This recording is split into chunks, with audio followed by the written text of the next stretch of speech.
Broken People, Idaho, 2003.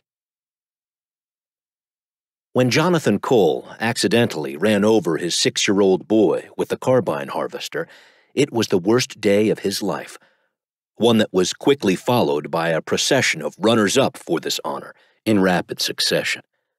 There was the divorce. There was the custody battle over their 3 surviving girls. There was the loss of 980 acres, 2/3 of his original farm, to buy out what the court decreed to his wife as alimony. There were the hundreds of days he would come home to an empty house, each of them part of his penance to reflect on all that he lost. The most difficult days were in November, after all the winter wheat was planted. Once sown, the crop would go through cold acclimation to survive winter and mature for a spring harvest.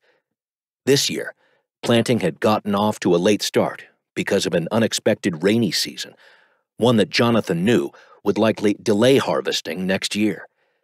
But as long as frost didn't plague the fields before the plants flowered, the yield and head quality wouldn't be much different from the year before.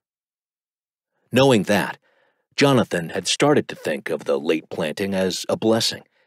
It meant fewer idle days looking for things to do in an effort to ward off what had become a seasonal depression. Even today, he found himself looking for something to do. So he spent a good portion of it walking the property's fence line with a crowbar in hand and an assortment of tools hanging off a well-worn construction belt, stopping here and there to bang in a nail or tighten an unraveling piece of wire. With the better part of the day behind him, he walked toward the house. There was still an hour before dinner. He had concocted a slow-cooked chicken chili recipe before leaving early in the day.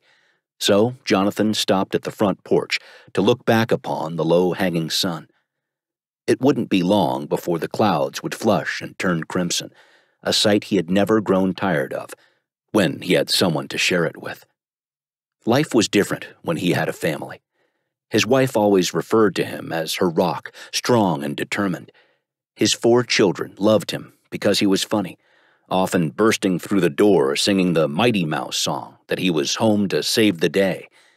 He considered himself lucky, not at all overwhelmed by the kind of large debts that many family farms had faced over the years, some of them succumbing to pressure and selling out to larger operations. Or worse, as in the case of one Jacob Peters, added to an uptick in farmer suicides over 4 decades.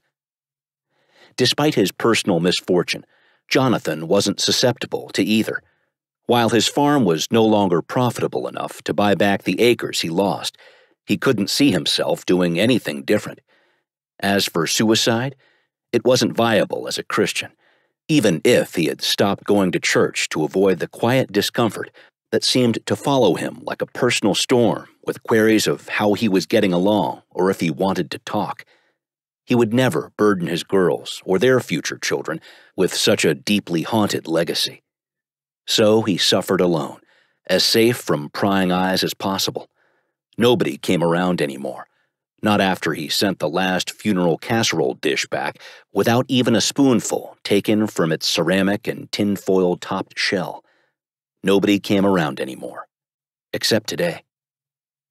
What started as a small dust plume on the horizon quickly took shape as a silver Outback racing down the road that led to his front door. He walked down to meet the driver as she circled around and rolled down the window. "You lost?" he asked, tilting his tall frame to get a better look. "There's been an accident," she said, dismissing his question. "On the highway, about a mile from your property." "Did you call it in?" "No. I mean, yes. But there's 2 people, a woman and a boy, trapped in the car," she said. "I don't think they can wait." "All right," Jonathan said.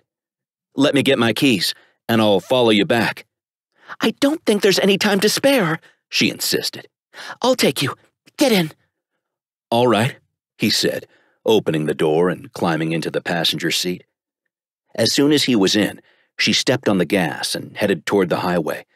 The fasten safety belt warning rose up and broke the awkward silence of 2 strangers sitting side by side.